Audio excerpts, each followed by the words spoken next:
Hello बच्चों, welcome back to our channel the lesson lab. मैं हूं अनन्या शुभम और हम और आप साथ मिलकर पढ़ रहे हैं NCERT EVS क्लास 4 के चैप्टर 3 को, जहां हम पिछले क्लास में मिले थे किससे? एक हाथी के बच्चे से। उसका नाम क्या था? नंदू।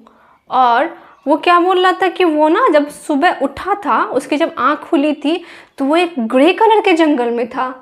पर उसे थोड़ी देर बाद क्या पता चलता है कि वो ग्रे कलर का जंगल तो उसके और जो हाथी फ्रेंड्स थे, उसके फैमिली वाले, उसके लेग्स और ट्रंक्स थे, है ना।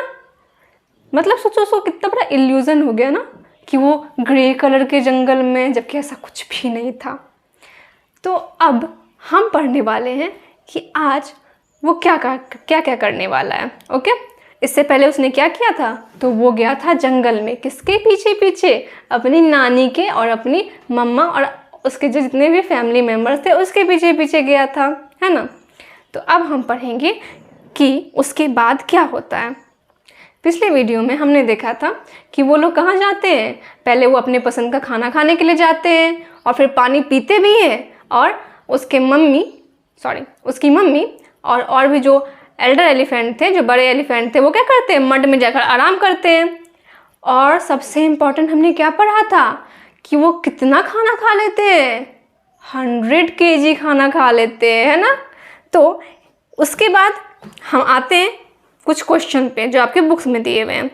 कौन सा क्वेश्चन है ये? यहाँ आपसे पूछा जा रहा है कि Nandu is only 3 months old. Nandu कितने महीने का है? सिर्फ 3 महीने का है वो। But he weighs 200 kilograms. लेकिन उसका वजन कितना है? 200 किलोग्राम, 200 किलो वजन है उसका। उस 3 महीने के हाथी के बच्चे का वजन कितना है? 200 kg। होना भी तो चाहिए। एक दिन में वो लोग कितना खाना खा लेते हैं हाथी? 100 किलो पत्ते भी तो खा जाते हैं वो।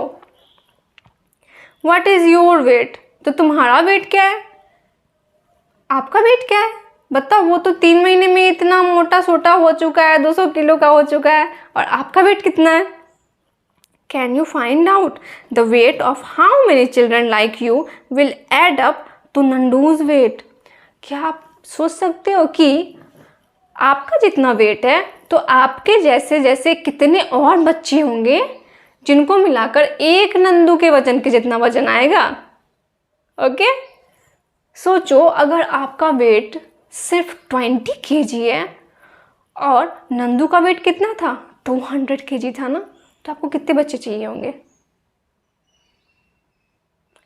10 और बच्चे चाहिए होंगे आपको, आपके जैसे, तब जाकर एक नंदू के जितना वेट आएगा आप लोगों का। चलिए, तो हम आगे बढ़ते हैं। आगे क्या है? आपको पिक्चर में दिख रहा होगा कि यहाँ पे तो हाथी खेल रहे हैं पानी से। फन एंड गेम्स, जैसे आप खेलते हो वैसे हाथी भी खेलते हैं। पर वो क्या खेलते हैं और कैसे खेलते हैं? Nandu saw his brothers and sisters pulling each other's tails. Nandu क्या देखता है कि उसके जो भाई बहन है ना, वो क्या कर रहे हैं? एक दूसरे के पूंछ को खींच रहे हैं। वो जो हाथी का पूंछ होता है ना, उसको खींच रहे हैं वो एक दूसरे के। He thought, I better not go near them. तो वो क्या सोचता है? नहीं, मुझे नहीं जाना चाहिए उनके पास। What if they fall on me? क्या हो अगर वो सब के सब मेरे पीछे ही लग जाए? क्या होगा सब मिलके मुझे ही तंग करने लग जाए?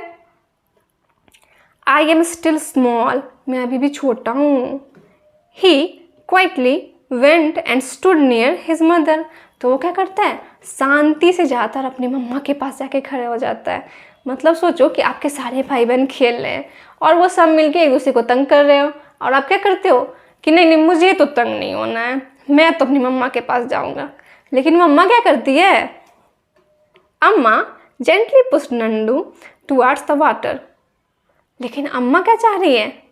As if she was telling him to go and play. लेकिन अम्मा चाहती है कि नंदू भी उनके साथ खेले, इसलिए वो क्या करती हैं? उसको पानी की तरफ पुश करती हैं। Nandu love to play in the water. और इससे क्या होता है कि जब वो खेलने के लिए जाता है ना, तो उसे भी बहुत मज़ा आता है खेलने में। किससे? पानी से खेलने में। His cousins were already there. उसके कजन्स, उसके जो भाई बहन थे, कजन किसको कहते हैं? जो हमारे फूफा जी के, चाचा जी के बच्चे होते हैं, फुआ के बच्चे होते हैं, मौसी के बच्चे होते हैं, उन्हें क्या कहते हैं? कजन्स कहते हैं। तो ये जो कजन्स थे ना उसके, वो तो बहुत आराम से पहले ही खेल रहे थे और हम नंदू भी आ गया, नंदू भी खेल रहा है। Just as he reached near a strong fountain of water fell on his head. जैसे ही उनके पास वो पहुंचता है ना, उसके ऊपर ना एक बहुत भारी सा ना, बहुत स्ट्रॉन्ग सा पानी का बौछार गिरता है। ये पानी का बौछार कैसे गिरेगा? आपने कभी देखा है कि हाथियों के पास एक सूर होती है, ट्रंक कहते हैं जिसको इंग्लिश में, वो ना उसमें पानी भर लेते हैं और फिर उसको बिल्कुल फाउंटेन से जैसे पानी गिरते रहता है ना, झरना से, वैसे गिराते हैं वो पानी। ही गॉट वेट, वो भीग जाता है क्योंकि उसके हेड के ऊपर क्या आता है? पानी का फाउंटेन आता है। Oh, this was the work of his naughty cousins. ये किसका काम था? ये उसके नॉटी कजन्स का काम था। Nandu join them in the game. फिर नंदू भी क्या करता है? उनको गेम में ज्वाइन कर लेता है। Before sunset the heard started back towards the jungle. इससे पहले कि अंधेरा हो जाए, सनसेट क्या होता है? सूरज के डूबने को कहते हैं हम लोग सनसेट। और जब सूरज डूब जाता है तो धीरे धीरे देखते हो ना, अंधेरा होने लगता है। आप लोग सामने खेलते रहते हो फ्रेंड्स के साथ और मम्मा आती है बुलाने के लिए, अब तो अंधेरा हो रहा है, अब आप लोगों को घर आना होगा वापस, है ना? वैसे ही अब उन लोगों के भी खेलने का टाइम ख़त्म हो चुका है, सनसेट हो रहा है, अब उनको भी कहाँ जाना है? वापस जाना है जंगल की तरफ। By then Nandu was very tired. अब नंदू जो है बहुत थक चुका था, क्योंकि वो क्या कर रहा था? वो तो खेल रहा था। तो क्योंकि नंदू थक चुका था तो वो क्या करता है? He settled himself between his mother's front legs and fell asleep as he drank her milk. वो क्या करता है कि अपनी मम्मा के पास जाता है और मम्मा के जो फ्रंट लेग्स होते हैं ना, आगे के जो दोनों पैर होते हैं, उसमें वो चिपक जाता है और आराम करने लगता है। क्यों आराम करने लगता है? क्योंकि उसने अपनी मम्मा का दूध भी पी लिया था, मतलब उसने खेल भी लिया था और उसका पेट भी भर चुका था। मतलब क्या करना है? आपको क्या समझ में आया? जब आप खेल कर आते हो बाहर से तो आपको घर आके क्या करना है? खाना खाना है, नाश्ता करना है और फिर आराम करना है, बिल्कुल नंदू के जैसे। You have read about Nandu and the elephant heard. तो आप लोगों ने किसके बारे में पढ़ा? नंदू के बारे में और हाथियों के झुंड के बारे में। An elephant heard has mainly females and baby elephant. तो आपने हर्ड के बारे में पढ़ा। अब हर्ड में होते कौन कौन से एलिफेंट हैं? जैसा कि मैंने आपको पहले भी बताया था कि हर्ड में ज़्यादातर कौन से एलिफेंट थे? फीमेल एलिफेंट्स थे और बच्चे थे, baby elephant. The oldest female is the leader of the heard. और जो सबसे बूढ़ी हाथी होती है, हथनी होती है, वो क्या होती है? लीडर होती है वहाँ की, उस झुंड की। और यहाँ पे आपको जैसा कि याद होगा कि सबसे बूढ़ी कौन थी, सबसे ज़्यादा ओल्डेस्ट कौन थी? नंदू की नानी। तो नंदू की नानी कौन थी? उस झुंड की लीडर थी। A herd may have 10 to 12 female elephants and young ones. एक हाथी के झुंड में कम से कम 10 से 12 हाथी रहते हैं और छोटे छोटे बच्चे रहते हैं। Male elephants live in the herd till they are 14-15 years old. Male elephant जो कि छोटे छोटे बच्चे थे, वो कब तक रहते हैं उस झुंड के साथ? जब तक कि वो 14 या 15 ईयर्स के नहीं हो जाएं। Then they leave their herd and move around alone. और जब वो 14-15 साल के हो जाते हैं तो उनकी मम्मा उन्हें घूमने के लिए छोड़ देती है कि अब तुम बड़े हो गए हो, अब तुम जा सकते हो, ठीक है, अपना काम खुद से करो। Nandu will also leave his heard when he is that old.